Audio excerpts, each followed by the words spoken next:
Valve, the makers of Counter-Strike and Dota and Team Fortress, look like they're entering the third-person shooter space, and we may see a reveal in the coming weeks. Hey and welcome. I'm Hammeh, and in this video we're going to be talking and speculating a little bit from leaks and what we've seen about Deadlock. It's going to be a team, hero-based, third-person shooter meets MOBA from Valve. In this video, I'm going to be going through a little bit as to what's been talked about and leaked, as well as some rumours swirling around, what we know and can speculate from this, and a bit about the world and the lore that's been revealed so far too. There's loads of cool stuff and the world is looking really interesting. Timecodes are in the description below if you want to skip around. Now, given that there are so many leaks out there now that it's kind of playing whack-a-mole if Valve are trying to control this stuff, I think maybe, just maybe, we're leading up to some kind of announce. So what actually is Deadlock? Well, at the moment it looks to be a 6v6 third-person shooter, and it's hero-based and it's a team shooter with a hint of MOBA as well. Now, that does sound like quite a lot. It's probably easiest to break that down simply. You have a 6v6 team of heroes. Think like Overwatch, think like Team Fortress 2, think of even like the old game Monday Night Combat. This bears more than a striking resemblance to that, maybe a bit of Smite as well in terms of the third person, but you are fighting on a very MOBA, League of Legends, Dota, Heroes of the Storm, Smite type map. The map, as we've seen in some of these leaked screenshots, has 4 lanes, and you are fighting to try and destroy effectively an enemy base. There are NPCs on the map, there are creeps that you have to kill like you would in Dota or League of Legends, you get souls, this currency that we can see popping up in various places, you spend these in a shop to improve your character and get upgrades, so very MOBA type aspects, but you're playing them in a third person shooter way. Now, every lane on the map that you're traversing seem to have these fast travel rails that show up in a lot of the screenshots and leaks. They look very Bioshock Infinite-esque. They've also been seen in previous Neon Prime type footage as well, so it seems that this is a continuous design thread to enable you to get into battle and out of battle quickly. And on the topic of movement and moving quickly, having had a look at the character kits and indeed these zip lines, there is a lot of fighting on and off of the zip lines that's possible, as well as movement and also some crowd control being visible in some of the character kits and also some of the leaked gameplay footage. Now, of course, this is not even an announced game yet, and a lot could change at this point, but there is a lot of movement.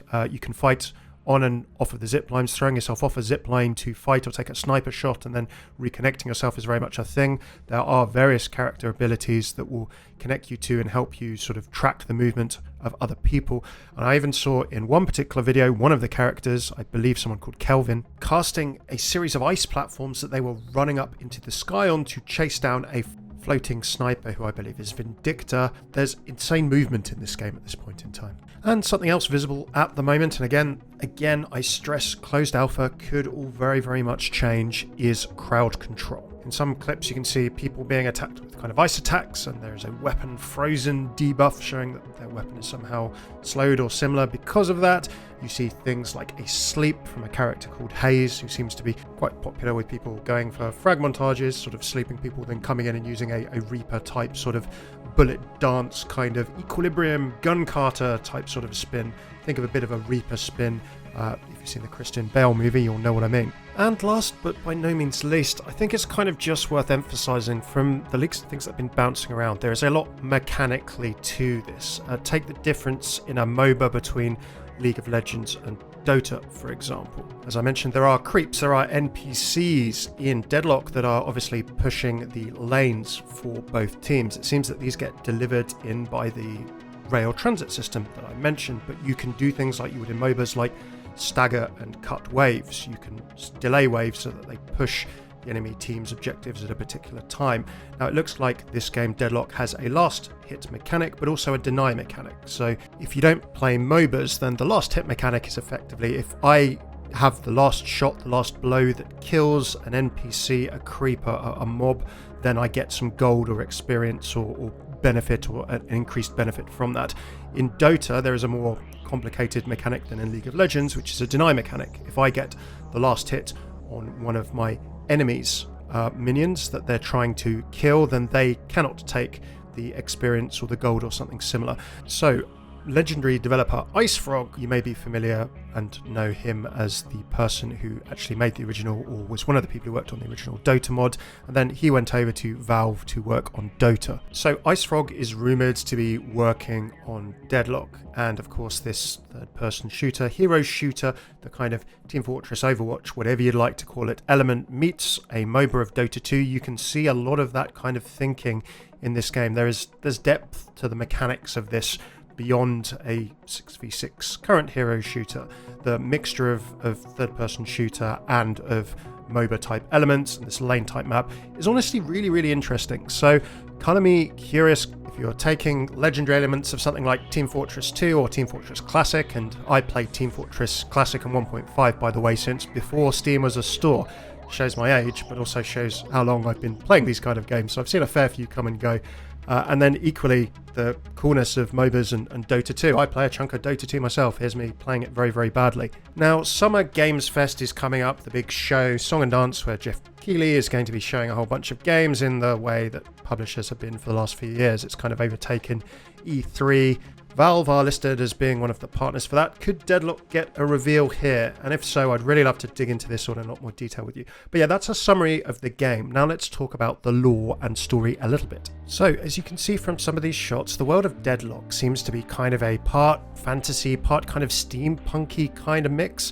And it seems very obvious that the first map that people are running around is New York. So again, worth mentioning at this point, a lot of the speculation and framing that I'm about to give here as an introduction is based off what are theoretically all 18, maybe 19 character bios of the characters who are in the game so far, as they exist in the closed test. A prototype, not quite sure where it's from, but it looks like a real leak also exists of a visual novel type, maybe in-game part around a battle pass or an event or something similar, but there's a lot of footage of characters and lore around one of the characters known as Lady Jean Geist. So the world of Deadlock is one where magic and the supernatural have very much come into and sit alongside the existing human world. There is a line in one of the bios that says, "Most people think the supernatural came into the world 50 years ago. They are wrong. It was here. They just chose to ignore it." Now, it seems that there have been events known as maelstroms, and for example, in one of the character bios, they were brought back to life during the first maelstrom. These were the events that introduced the supernatural to the public at large. Now, whether or not the maelstrom is equivalent, it seems that around the world of Deadlock there are rifts in space and time.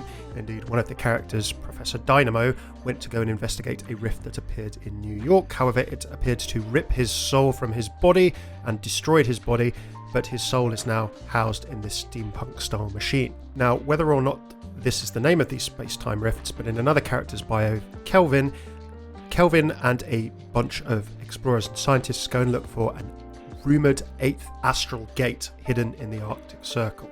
Now, Kelvin actually doesn't find it. He's found in an ice block with a stone with runes on, with no pulse, but he's very much alive and has no memory. That's Kelvin's origin story. But if he went looking for a rumoured 8th astral gate, it suggests that there are already perhaps 7 known ones, if they're on Earth. And it sounds like they could be these space-time rifts, as mentioned in Professor Dynamo's bio. So there's the rough framing of Deadlock. We have magic, we have spirits and the spirit world in the world. And the final thing that's mentioned is a entity or a set of entities known as the Patrons. Indeed, Warden, one of the characters, devotes themselves to stopping the patrons from ever entering our world. Now, it seems as if the patrons, as they would be in other sort of witchcraft and kind of magic mythos, are powerful creatures, powerful entities from the other side of these rifts, from the other side of these maelstrom events, that look to exert their influence on perhaps humankind or our world and the spirit world in various different ways. So what does that mean for day-to-day life and the kind of world and life in the Deadlock universe? Well, here are some things that can happen from the various character bios that I've read through. Apparently a character called Maggie McGuinness exists, and she is a very competent inventor working for sort of a military company who can refine the souls of the dead. She made a device that could refine the souls of the dead at the age of just 15 or 16. People can come back to life of a sort. We've seen Professor Dynamo. There are sort of certainly mechanical constructs or inventions that can house souls. Inanimate objects can also somehow come to life or obtain souls. For example, there's a gargoyle character called Ivy, it seems, who came to life and spirits from other planes seem to strike deals or can influence or work with humans on this plane. So I come back to Lady Jean Geist. She has a whole animatic visual novel type execution in storyboarding. There's a lot of art for it, and this is effectively talking about her deal that she struck with a entity known as Oathkeeper, as she gets sort of kind of eternal life and eternal youth, or gets to stay young, but however she has to keep Oathkeeper bound by a device on her arm, and she needs to feed him effectively soul energy. Now, souls in the spirit world very much part of Deadlock. There is one particular character known as Seven in various bios. Souls can also be obliterated. Seven's story, it says that wards placed by the most powerful ritualists of 7 different nations to not just prevent mystical interference with the execution, but to simultaneously obliterate the soul so it could never be contacted, never be resurrected, or otherwise be used by someone looking to imitate him, failed. So this character managed to overcome all of the most spiritual banishment rituals and destruction rituals known to the world of Deadlock. Last and by no means least, there are a whole bunch of factions mentioned throughout the lore, whether it's companies such as Fairfax Industries Military R&D, one of the characters works for them. There's also another character who's apparently the child, the sort of inheritor, as it were, of the Fairfax name. However, they're on the run due to being shot and left for dead on the eve of their 18th birthday. A set of master thieves that style themselves kind of in the way of Anonymous called Paradox.